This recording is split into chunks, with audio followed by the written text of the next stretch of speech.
নির্দিষ্ট দোকান থেকেই ওষুধ কিনতে হবে, তা না হলে অ্যাম্বুলেন্স পরিষেবা পাবেন না। অ্যাম্বুলেন্স চালকরা এইরকমই ফতোয়া জারি করেছে। সমস্যায় পড়েছেন রোগীর পরিবার। জলপাইগুড়ি মেডিকেল মাতৃমার ঘটনা। কথা বলবো আমাদের প্রতিনিধির সঙ্গে, শান্তনু রয়েছেন সঙ্গে। শান্তনু, কতদিন ধরে এইরকম ফতোয়া জারি করেছে অ্যাম্বুলেন্স চালকরা, আর কিভাবেই বা তারা এতটা সাহস পাচ্ছে কথা বলার? দেখো, গত কয়েক মাস ধরে এই প্রবণতা চলছে বলে কিন্তু অভিযোগ, যেটা অভিযোগ যে সাধারণত যে সরকার থেকে বলা রয়েছে যারা মা ও শিশু রয়েছে তাদেরকে বাড়িতে পৌঁছে দেওয়া এবং নিয়ে আসার জন্য সরকারিভাবে বিনামূল্যে অ্যাম্বুলেন্স পরিষেবা রয়েছে। কিন্তু এই পরিষেবার ক্ষেত্রেই দেখা যাচ্ছে যখন কেউ হাসপাতাল থেকে বাড়ি ফিরবে অথবা হাসপাতালে থাকবে, সেক্ষেত্রে একটা শর্ত চাপিয়ে দিচ্ছে এই অ্যাম্বুলেন্স চালকরা। বিশেষ করে 102 অ্যাম্বুলেন্স চালকদের বিরুদ্ধে অভিযোগ, যখনই কেউ তাদেরকে কল করছে তাদেরকে বলা হচ্ছে যে তাদের যে ওষুধ। এই অ্যাম্বুলেন্স চালকরা কেন কোন নির্দিষ্ট ওষুধের দোকানের কথা বলছে? তারা কি সেই দোকান থেকে কমিশন পাচ্ছে?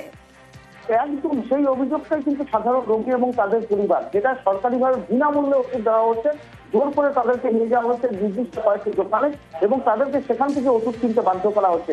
কাউকে 2000, কাউকে 2500 টাকার ওষুধ কিনতে হচ্ছে এবং এই বাবদ কিন্তু মোটা টাকা তারা কমিশন পাচ্ছে বলে অভিযোগ। এবং তারপরে কিন্তু সর্বশান্ত হচ্ছে বিভিন্ন দূর দূরান্ত। আমাদের নজর থাকবে এদিকে। শান্তনু, অনেক ধন্যবাদ।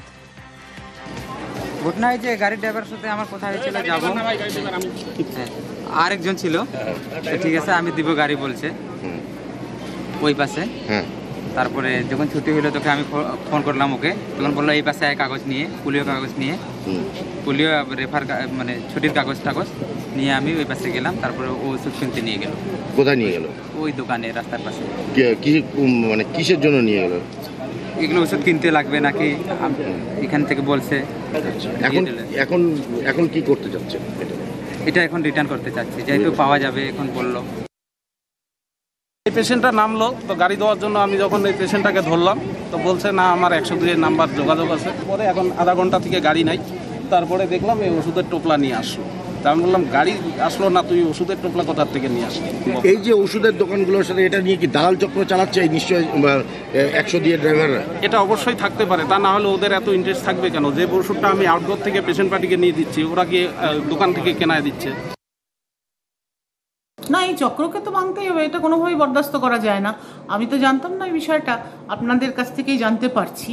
এবং মেডিকেল কলেজ চত্বর থেকে মানুষ একটা পরিষেবা নিতে এসে যদি এইভাবে এদের চক্করে পড়ে যদি প্রতারিত হয়, এটার জন্য আমি একটা এনকোয়ারি করি ওখানে কারা এই কাজটা করছে, তাদেরকে যে শাস্তিমূলক ব্যবস্থা সেটা যেমন বলছি।